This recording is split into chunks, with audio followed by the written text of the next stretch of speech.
Today I'd like to share with you how to utilize the power of surrender to create feeling fantastic. I'm going to do that by sharing some stories and some teachings after 15 to 20 years of being on a spiritual path of transformation, and how you can bring this into your life every day such that the more you practice this, the better you'll feel. And you don't actually have to feel good to practice this. So a few days ago, actually, I was just feeling like in a funk. There's no external reason why. There wasn't anything that had kind of happened in my life. I just felt like funky and kind of stagnant and down and a little bit irritable. And as the day went on, I felt worse, actually. And I didn't really understand why, because nothing was kind of happening. I was doing what I do, connecting with people, serving people, eating well, exercise. I was doing all the things that I know for myself to do that have me feel the best that I can. It kept getting worse, right? And then I realized sometime in the afternoon, as I was feeling extra funky and I had a little tea to kind of give me a little kick to get me through the rest of the afternoon, that I was resisting what I was experiencing. Like, I didn't like it. I was judging it. And on some, let's call it subconscious level, I didn't like how I was feeling, so I was resisting feeling it.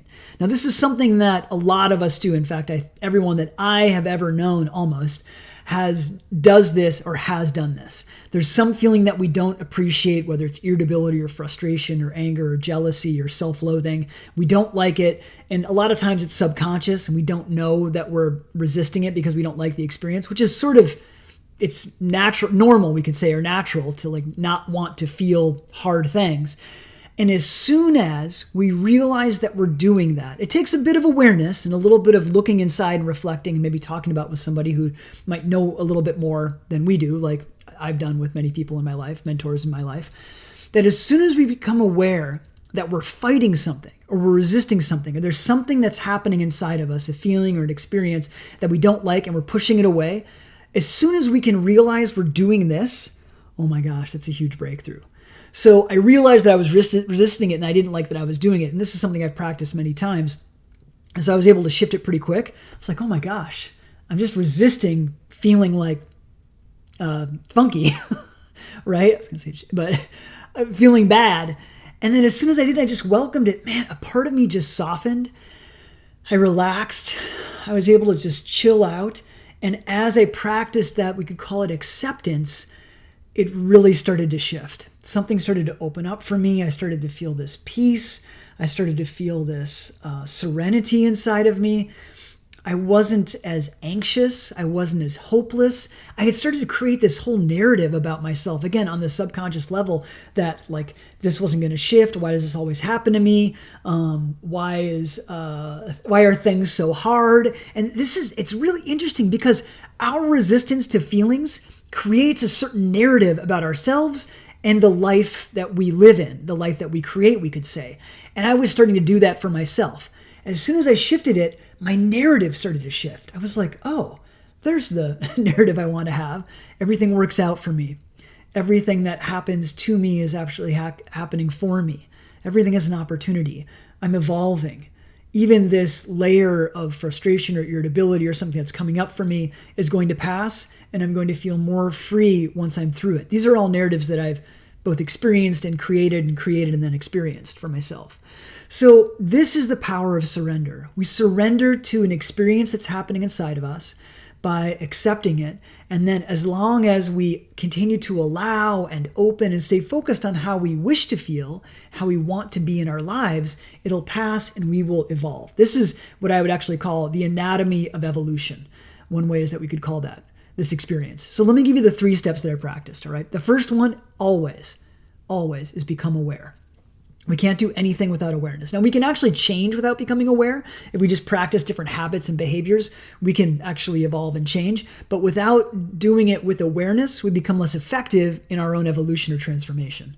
So the first step is to become aware. And as a part of that, welcome and just be like, it's okay that I'm feeling like this. It's okay that I'm irritable. It's okay that I feel defensive. It's okay that I feel insecure about myself. You'll notice that those qualities have a certain openness and tenderness and even vulnerability to them. So the first step is to become aware and welcome. It's okay. It's all right. Whatever's going on inside of me. We don't have to put on these layers of judgment or skepticism or worry on top of what we're already experiencing, right? So that's the first thing. The second thing, allow. So we've become aware, we've welcomed, and now we're just chilling.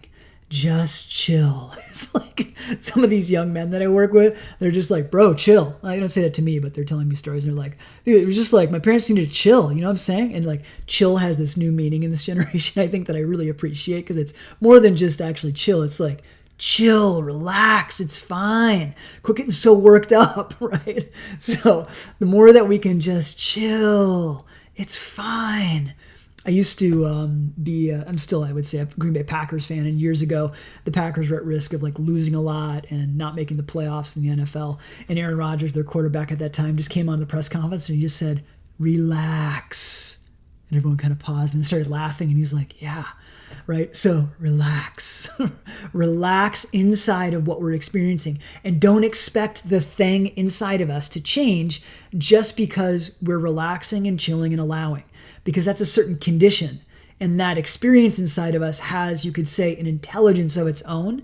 And it won't transform if we're attached to it leaving. This goes back to this concept in psychology called the paradoxical theory of change, which is that we can't change until we fully accept how we are, right? It's a bit of a paradox there. So the more that we can just allow, relax without a condition, and just be inside of the experience that we're having, the more that it's likely to shift and change and move. So that was the second step, allow and just chill. Number 3, stay in action.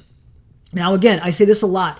Anytime we say in action, it could mean not taking an action. For example, if you're someone like me and you're always doing and doing and doing, and that's your comfort zone, sometimes inaction, and actually in the Bhagavad Gita, a spiritual text, they say that there is action in inaction and inaction in action.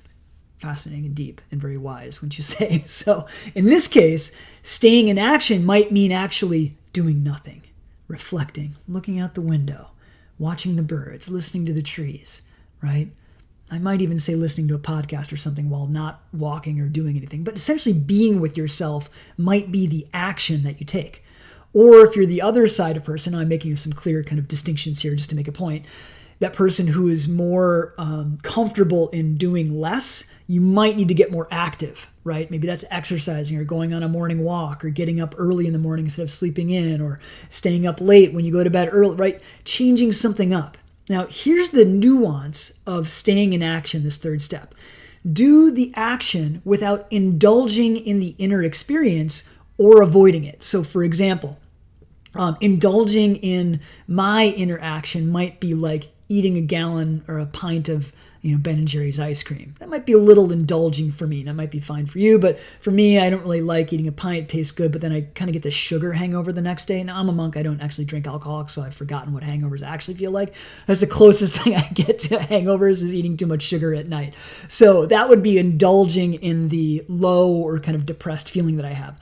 Avoiding it might be not being with it for me, right? So like over-exercising, overdoing, working too much, not acknowledging it. There's not a sweet spot there for me, as an example.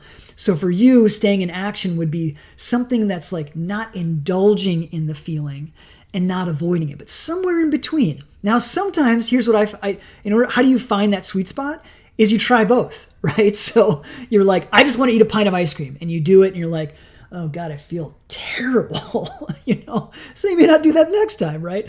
Or avoiding it, maybe you're like, I just need to exercise and I need to move. That might actually help you move yourself through it, which it does for me. If I'm in, that's the sweet spot for me, is some exercise, but not like an entire day. And just sometimes exercising, it's all about the intent behind something. If the intent is to like release and open and sweat and breathe and feel good and allow, fantastic. But if you're exercising to just avoid feeling, then it may not be that useful, right? So we practice to find the sweet spot in the action. So become aware, allow, and stay in action, and you will find some surrender in your life that will bring a new way of being that'll just be fantastic. All my best to you.